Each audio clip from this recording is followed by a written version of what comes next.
Hi, it's Dave Oates from Joanna North Associates. Another question we've had, which is a really good one and probably a really difficult one to answer, but it is what should I look for them? So when we're talking about people looking for birth family, if they've been adopted or not, some people are looking for birth family when they're not separated necessarily through adoption, but they're worried about looking for a parent, brother or sister, or half brother or sister, and they're worried about the effects that they might have if they go away and try and find that person. Not worried about how they might respond, whether they even know about their existence, and what problems or challenges that might cause that person if they look for them. I think clients who come to us like that, we're really kind of pleased to hear that that's their attitude, because you absolutely should be thinking about how looking for somebody affects not just yourself, but the impacts it can have on other people.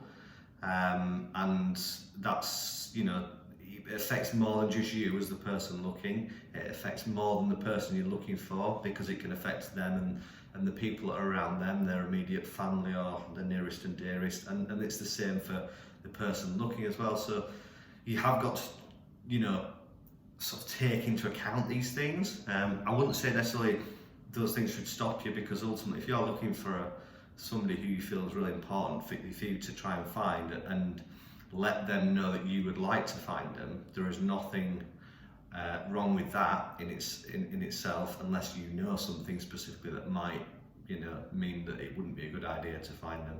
But if you don't know, but you're just worried about how they might react, then I think that's a natural way for most people to be, and a very, it's good to be that thoughtful, I would say. I think by using a third party or an intermediary, so you give yourself that space and also give this space and the same, the same kind of, the same sort of thought and consideration to the other person, by not being in direct contact, having that buffer in between of some kind of intermediary, then you have that, if it's done professionally, you have that support for both sides, but also it gives you time and space to work things out, and if there are any difficulties that maybe need to be resolved before, to allow contact, that can happen. If you are looking for somebody and you contact them directly, that can, potentially have sort of some really negative impacts and results, which, if you get it wrong, you won't ever necessarily get another chance to be able to put it right. So it's incredibly important to get it right, I think. But in terms of should you look for them, it's a tough question. I think I always say, if you speak to us, we'll kind of tell you if we feel it's appropriate to look them based upon what we know. There are steps in place, particularly with adoption-related cases, where we can do other checks that will help us understand if there's any more. But generally speaking, my experience is that we find out how people feel about being contacted at the point we get in contact with them. And so it's important to prepare yourself for the different outcomes and be aware of, yes, there could be a good outcome, those people could want to be in touch with you, but it could be a lot more complicated than that. And so it's good to just have your expectations set at the start and be wary that the outcome might not be what you hope, but if you've anticipated it as a possible outcome, then hopefully you'll be able to deal with it a lot better.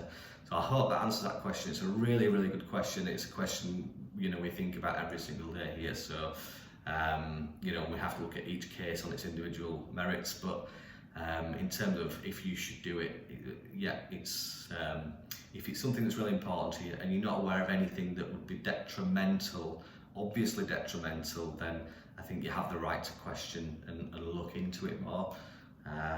But yeah, it's a question for everyone to really answer themselves, really. So I hope it helps. And if you've got any more questions on that or anything else to do with looking for birth relatives or adoptees, etc., or any missing relatives, please send them in. I'll be happy to answer them. Thanks for watching.